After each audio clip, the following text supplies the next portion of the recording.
એક ગામ હતું, એ ગામની અંદર ડોશીમાં એકલા રહેતા હતા અને એકલા રહેતા રહેતા છાણા વીતતા, છાણા બનાવતા અને છાણા બનાવતા બનાવતા એમનું જીવન નિર્વાહ કરતા હતા. આમ કરતા ઘણા વર્ષો વીતી જાય છે અને હવે ડોશીમાં છાણાનો પોદરો લેવા માટે વળી શકતા નથી. એટલે ભગવાનને પ્રાર્થના કરીને કહે છે, ભગવાન આના કરતા તો મરી જવું તો સારું. એટલાની અંદર યમના દૂતો ત્યાં આગળ આવ્યા અને ડોશીમાની સામું જોયું અને ડોશીમાએ પૂછ્યું કે ભાઈ તમે કોણ છો? તો કહે છે, હમણાં તમે જેને યાદ કર્યા એમના દૂત અમે લોકો છીએ. કહે છે કોણ? તો કહે છે, તમે હમણાં કહ્યું ને કે હું મરી જાઉં તો સારું, અમે યમના દૂત છે, આપને લેવા માટે આવ્યા છે.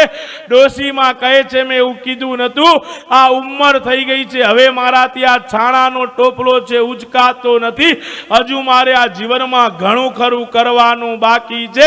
એક કામ કરો, અત્યારે રહેવા દો, આ છાણાનો ટોપલો છે મારાથી ઊંચો થતો નથી, એ આપ ઊંચો કરાવી મારા માથે મૂકી દો. સાહેબ, આ જગતની અંદર તમારી ગમે તેટલી પણ ઉંમર થઈ જાય, તમને મરવું કદાની માટે ગમતું નથી. મરવું મનુષ્યને પોતાના જીવનની અંદર કદાની માટે પણ ગમતું નથી. સજ્જનો સમજી લેજો કે 7 વારમાંથી 1 વાર તમારો ને મારો નિશ્ચિત છે, એમાં મિનિમે કદા પણ માટે ફરી શકવાનું. તમને ને મને ખબર નથી કે કયો વાર આપણો છે. સોમ છે, મંગળ છે, બુધ છે, ગુરુ, શુક્ર, શનિ કે રવિ કયો છે, તમને ને મને ખબર નથી. પણ સાહેબ, જેને મોક્ષની ભાગવતની કથા સાંભળવાથી જેને મોક્ષની પ્રાપ્તિ થઈ તેવા રાજા પરીક્ષિતને તો ખબર જ હતી કે 7 દિવસની અંદર મારું મૃત્યુ થવાનું. સજ્જનો, રાજા પરીક્ષિતની પાસે તો 7 દિવસ હતા, આપણી પાસે તો હજુ ઘણો ખરો સમય છે. આપણી પાસે તો ઘણો ખરો સમય બાકી છે.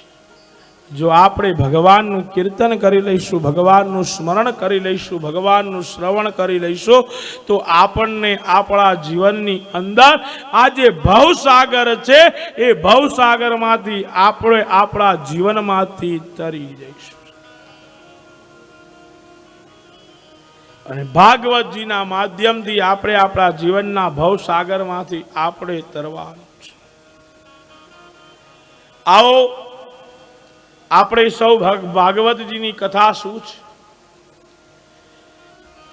એના માટે શ્રીમદ ભાગવતજીના મહાત્મ્યનું સ્મરણ. શ્રીમદ ભાગવતજીનું મહાત્મ્યનું આપણે સ્મરણ કરીશું એટલે આપણને ખબર પડશે કે ભાગવતજી આપણને શું કહેવા માંગે છે. સાહેબ, ભાગવતજીની અંદર એવું કહેવાય છે કે તમારા જીવનનો કોઈ પણ પ્રશ્ન તમે ભાગવતજીની સામે મૂકી દો, એ ભાગવતજીની અંદરથી તમારા પ્રશ્નનું નિરાકરણ થઈ જશે. પણ પ્રશ્ન સાચો હોવો એ પણ જરૂરી.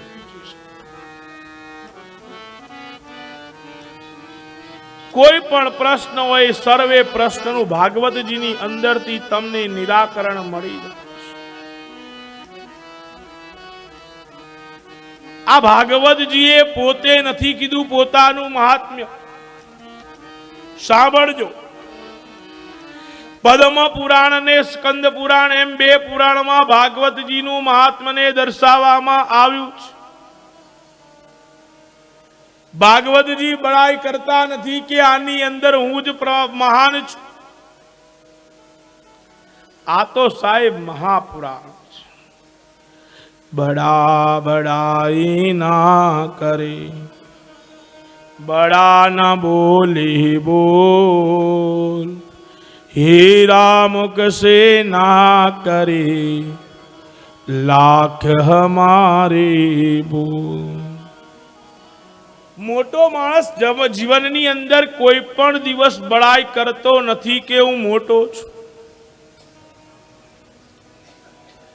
જેમ આ જગતની અંદર મોટા માણસો બડાઈ કરતા નથી, ઊંચા બોલ બોલતા નથી, તેમજ સાચો હીરો હોય પણ તે કદા પણ તેની કિંમત કરતો નથી। કિંમત તો ઝવેરી જ કરે છે કે આ હીરાની આટલી કિંમત થાય છે।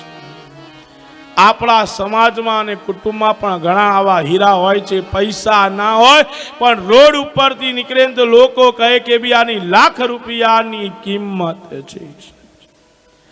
એની બોલીની કિંમત ત્યાં આગળ લગાવવામાં આવે છે। તેમજ સજ્જનો આ પદ્મ પુરાણ અંતર્ગત 6 અધ્યાયો અને સ્કંદ પુરાણ અંતર્ગત 4 અધ્યાય ભાગવતજીનું મહાત્મ્ય વર્ણન કરવામાં આવે। आओ આપણે સૌ પદ્મ પુરાણ અંતર્ગત ભાગવતજીના મહાત્મ્યને સમજીએ કે શું કહેવા ભાગવતજીનું મહાત્મ્ય આપણને માગે। શ્રીમદ ભાગવતજીના મહાત્મ્યના પહેલા જ શ્લોકની અંદર ભગવાનના સ્વરૂપનો પરિચય કરવામાં આવે છે। હવે ભાગવતજીની અહીંયા આગળ આપણે મહાત્મ્યની શરૂઆત કરી। એ મહાત્મ્યની શરૂઆતની અંદર ભગવાનના સ્વરૂપનો પરિચય કરવામાં આવ્યો છે। સ્વરૂપ પરિચયનું વર્ણન કરવામાં આવ્યું છે કે ભગવાન કેવા છે।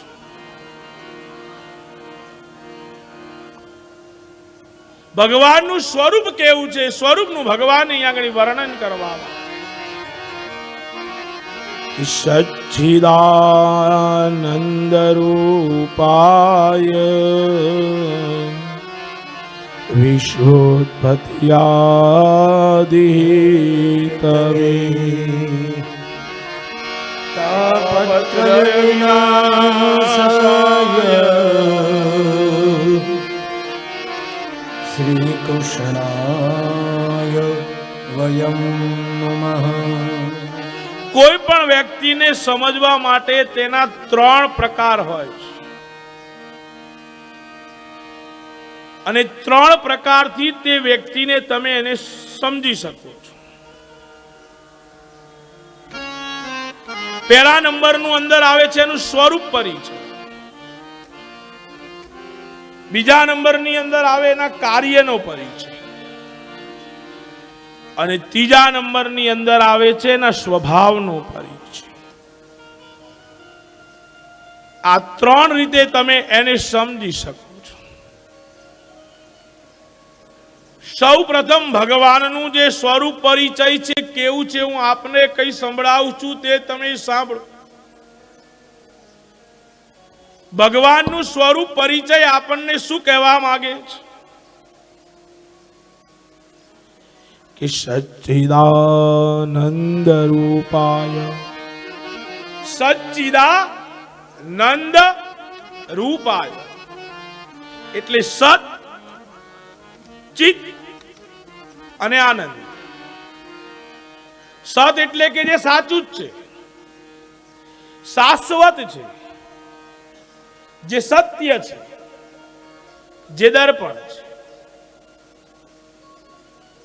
જ્યારે આપણે આમંત્રણ પત્રિકા છાપી એની અંદર 2 વાગે કથાનો પ્રારંભ લખી દીધું એ અસત્ય હતું। શું હતું? કથા ચાલુ જેટલા વાગે થઈ એ સત્ય વસ્તુ। 5 વર્ષ 10 વર્ષ પછી તમે ઇન્વિટેશન લો એટલે આમ હાથમાં જો કે કથાનો પ્રારંભ 2 વાગે લખ્યો તો ના, કથાનો પ્રારંભ 2 વાગે નહીં, 2 વાગે તો ડીશ લઈને જમતો હતો, કથા તો 3:15 વાગે ચાલુ કરવામાં આવી। એની માટે શાસ્ત્ર અહીંયા એવું કહે છે કે ભાગ્યમ ફલતી સર્વત્ર। આપણા ભાગ્યમાં જ્યારે પ્રભુની ભક્તિ કરવાનો સમય ઉત્પન્ન થાય છે ત્યારે આપણે આ આસનની ઉપર આવીને બિરાજમાન થઈ શકીએ। એક વાત બહુ જાણીને બહુ આનંદ થઈ।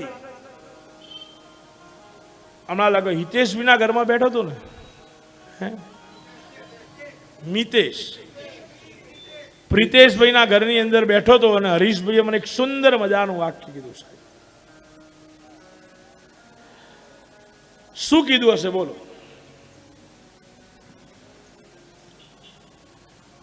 બહુ સુંદર મજાનું એ વાક્ય બોલીને ગયા. મારું હૃદય જે છે ને સાહેબ એ ખુલી ઉઠ્યું કે ના ના, ખરેખર આજે ભાગવત કથા થાય છે ને પિતૃના મોક્ષાર્થી જ થાય છે. સાહેબ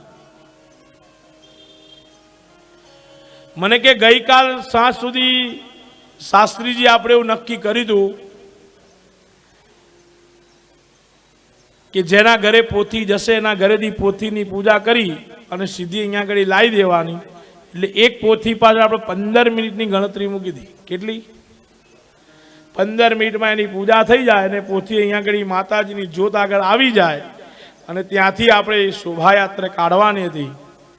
પણ કહે છે અમારા મિત્ર જે નીરવભાઈનો પરિવાર છે એમને ઈચ્છા આવી હતી કે ના, અમારા જેટલા 5 ભાઈઓના ઘરે છે બધા જ ઘરે ભાગવતજીની પધરામણી થાય, એ બધાના ત્યાં આગળ આરતી અને દર્શન થાય, બધાના પિતૃઓનું કુટુંબના પિતૃઓનું કલ્યાણ થાય. અને કલ્યાણ અર્થે જો થતું હોય તો થોડું 5-10 મિનિટ ગંગા થોડી મોડી નીકળે તોય પણ કોઈ ફરક પડતો નથી. સાચી શ્રદ્ધા પિતૃઓની માટેની આ સાચી શ્રદ્ધા ઉત્પન્ન થઈ છે અને આપણે આ ભગીરથ કાર્ય કરવા માટે બેઠા છીએ. આ ભગીરથ કાર્ય એક વસ્તુ છે સાહેબ કે પોતાના દિલની અંદરથી આવી વાત પણ રજૂ કરવા માટે એક સાચા હૃદયની ભાવના પણ તમારી અંદર હોવી જોઈએ. બાકી ઘણા લોકો આવીને એમ કે આના કારણે મારે મોડું થયું, આમ થયું, આમ થયું. ના સાહેબ, આ તો સજ્જન સારું કરવા માટે મોડું થયું છે. મને કે બાપજી કઈ વાંધો નહીં, આજે 2 ની જગ્યાએ 3:30 ચાની રિસેસ નહીં પાડીએ, આપણે સીધી કથા હલાવીશું. સાહેબ આવું બોલવા માટે પણ એક જગ્યા, આ સત્ય વસ્તુ છે સાહેબ કે મોડું થયું શેની માટે? તો કહે છે પિતૃઓની પૂજા કરવીથી, શ્રદ્ધાથી કરવીથી માટે સાહેબ સમયમાં થોડું આગું પાછું. સત્ય છે સાહેબ. અને બીજી વસ્તુ એ કહું છું કે તમારું અને મારું ભાગ્ય કદાચ આપણે ટાઈમે નક્કી કર્યો હશે, પણ પરમાત્માએ 3:15 નો જ કદાચ ટાઈમ નક્કી કર્યો હોય કે 3:15 વાગે જ આ લોકોની ભાગવત ચાલુ થવા દેવી છે, તો પણ તમે ને હું કશું જ કરી શકતા નથી. કારણ એક જ વસ્તુ છે, સમય સમય બલવાન હૈ નહીં મનુષ બલવાન. કાબે અર્જુન લૂટિયો વહી ધનુષ વહી બાણ. જે આખું મહાભારતનું યુદ્ધ જીતી શકે છે એવો અર્જુન કાબા ભીલની સામે પોતાના શસ્ત્ર આપ મૂકી દે છે સાહેબ. હે એટલે એવું કહેવાય છે સાહેબ, સમય બળવાન છે, મનુષ્ય કદા પણ બળવાન હોતો. સમય બળવાન છે, મનુષ્ય કદા પણ બળવાન હોતો નથી. આ સતની વાત છે સાહેબ. બીજા નંબરની અંદર ચિત્ત. ચિત્ત એટલે કે ચૈતન્ય છે, જે આ પૃથ્વીની ચેતના સ્વરૂપ છે, બધું જ ચૈતન્ય છે.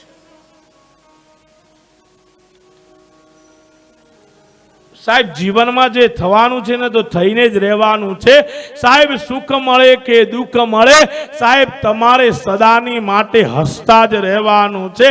એનું નામ આનંદ કહેવામાં આવે છે. ભગવાન કૃષ્ણ પૂર્ણ પુરુષોત્તમ હતા, છતાં પણ એમને એમના જીવનની અંદર દોડધામ કરવી પડી હતી કે નથી કરવી પડી? હે, થોડીક વાર દ્વારકામાં જાય, દ્વારકામાંથી હસ્તિનાપુરમાં આવે ને ગોકુળમાંથી મથુરા જવું પડ્યું. કેટલું બધું ભગવાનને ફરવું પડ્યું. હે, તો આ જીવન છે સાહેબ, તમારે ને મારે થોડું તો ફરવું જ પડશે. પણ સાહેબ જો તમે મહેનત કરશો તો તમને સાક્ષાત પરમાત્મા પ્રાપ્ત થશે, થશે ને થશે. ભગવાન કૃષ્ણને પણ મહેનત કરવી પડી છે. આનંદ છે ને સાહેબ, આનંદનો કોઈ પણ વિરોધાભાસી શબ્દ આ જગતની અંદર નથી. દંડથી પણ પર છે.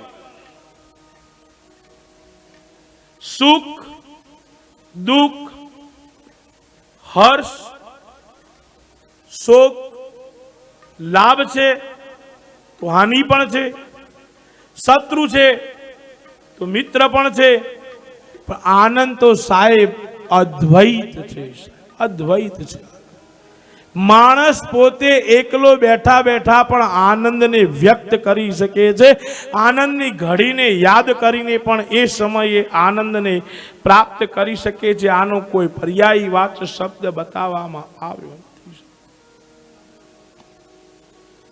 આ વસ્તુ બતાવી તમને સત, ચિત્ત અને આનંદ. હવે કહે છે વિશ્વોત્પત્યાદિ હેતવે.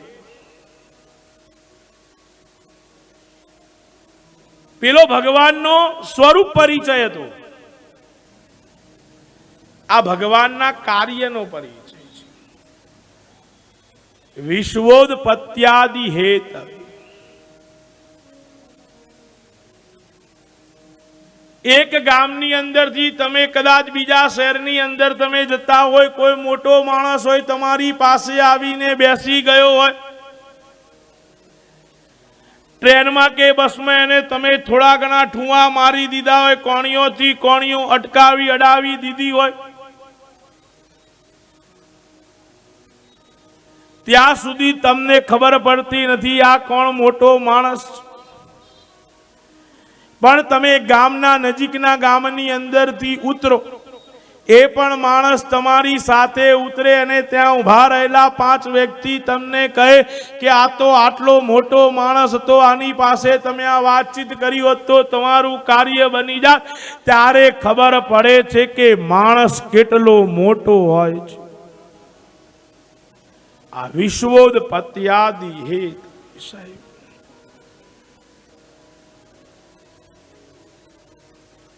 એ જ ભગવાનનો કાર્યનો પરિચય છે. કાર્યનો પરિચય એટલે શું? ઉત્પત્તિ, સ્થિતિ અને લય. ઉત્પત્તિ વિશ્વોત્પત્યાદિ હેતવે એટલે કે ઉત્પત્તિ કરવી, પાલન કરવું અને એનું વિનાશ પણ કરવું. ઉત્પત્તિ, સ્થિતિ અને લય એટલે કહેવાય છે વિશ્વોત્પત્યાદિ હેત. સાહેબ ભગવાનનું કાર્ય કરોડિયા જેવું છે અને મનુષ્યનું કાર્ય છે ને રેશમના કીડા જેવું છે. સમજી ક્યાં ઘડી કરોડિયો છે ને ક્યાં ઘડી રેશમનો કીડો છે. આ બંનેનો તફાવત આપણે આપણા જીવનની અંદર સમજવાની જરૂર છે. એટલા જ માટે કહી ગયા છે કે કરોડિયો કારીગર ઝીણી બાંધી જાય, માખી બેની અંદર આવો ના સાકર કે ના તાળું. માખી બેની અંદર આવો, ના સાકર કે ના તાળું, કોઈ પણ વસ્તુ નથી સાહેબ. કરોડિયો સાહેબ ઊંચો કારીગર છે. તે પોતાના માળાને એટલો નાનામાં નાનો ગૂંથીને બનાવે છે, છતાં પણ એ માળાની અંદર કરોડિયો કોઈ પણ દિવસ ફસાતો નથી. માટે સંસ્કૃતમાં કરોડિયાને ઉર્ણનાભ કહેવામાં આવે છે. કારણ કે કરોડિયાના પેટમાંથી તાર નીકળે છે અને એની અંદર જાળું બનાવે છે. અંદરના ભાગમાં જાળાને તે ગૂંથતો જાય છે. સજ્જનો જેમ કરોડિયો પણ કોઈ પણ દિવસ પોતાના માળામાં ફસાતો નથી, એમ પ્રભુ પણ પોતાના કોઈ પણ કાર્યમાં કદાની માતે ફસાતા. પ્રભુ પણ પોતાના કાર્યમાં કોઈ પણ દિવસ ફસાતા. પણ સાહેબ મનુષ્ય છે ને રેશમના કીડા જેવું છે. રેશમનો કીડો શું કરે છે આપને ખબર છે? રેશમનો કીડો પોતાના મુખમાંથી લાડ કાઢે છે અને તે લાડને ગોળ ગોળ કરે છે અને એમાંથી એમાં અંદર ને અંદર તે ફસાતો જાય છે અને અંદર ફસાયા પછી તે મૃત્યુને પામી જાય છે. સજ્જનો, આ ભવસાગર જે છે એ ગોળ ગોળ ફર્યા કરાવે છે. રેશમના કીડાની જેમ આ મનુષ્યને આ ભવસાગરની અંદર ગોળ ગોળ ફરાવ્યા કરે છે. માટે જગતગુરુ શંકરાચાર્ય મહારાજ કહે છે કે પુનરપી જનનમ પુનરપી મરણમ પુનરપી જનની જઠરે શયનમ ઈય સંસારે ખલુ દુસ્તારે કૃપયા પારે પાહિ મુરારે ભજ ગોવિંદમ ભજ ગોવિંદમ. પુનરપી જનનમ પુનરપી મરણમ. પુનરપી જનનમ પુનરપી મરણમ. તમારો ને મારો કઈક જન્માની પહેલા પણ થઈ ગયા. જે મનુષ્યનો જન્મ થાય છે એનું મૃત્યુ પણ થાય છે. એટલે કીધું પુનરપી જનનમ પુનરપી મરણમ. પાછા જન્મશો ને પાછા મરશો. આ કાળનું ચક્ર છે. ઇહ સંસારે ખલુ દુસ્તારે. આ સંસારની અંદર આવશો એટલે સારા ને નરસા બધા જ કાર્ય તમારે કરવા પડશે. કૃપયા પારે પાહી મુરારે ભજ ગોવિંદમ ભજ ગોવિંદમ. જો પ્રભુનું પરમાત્માનું સ્મરણ કરશો, પરમાત્માનું કીર્તન કરશો, પરમાત્માની ભક્તિ કરશો સાહેબ, તો 100% નિશ્ચિત તમને કહું છું કે પુનર્જન્મ તમારે પ્રાપ્ત કરવાની જરૂર પડતી નથી. શંકરાચાર્ય મહારાજે જે કીધું ને સાહેબ, એની અંદર બહુ જ વસ્તુ સમજવાની છે. એ જ વસ્તુ તમને ગરુ પુરાણની અંદરથી સાંભળવા મળશે. પિતૃમોક્ષાર્થે આપણે કથા કરીએ છીએ. ગરુ પુરાણને સાથે રાખીશું કે એની અંદર પિતૃઓ માટે શું શું કીધું છે. સાહેબ પિતૃઓ માટે તો નહીં પણ આપણા માટે પણ શું કીધું છે ને એ પણ આપણે સમજવાની આની અંદરથી જરૂર છે. કારણ કે સાહેબ પહેલાના જમાનાની અંદર જ્યારે કોઈ પણ મનુષ્ય મૃત્યુ પામતો તો એની પાછળ ગરુ પુરાણ બેસાડવામાં આવતું. એની અંદર સત્ય વસ્તુ લખવામાં આવેલી હતી. એ આપણે સાંભળી શકતા નથી.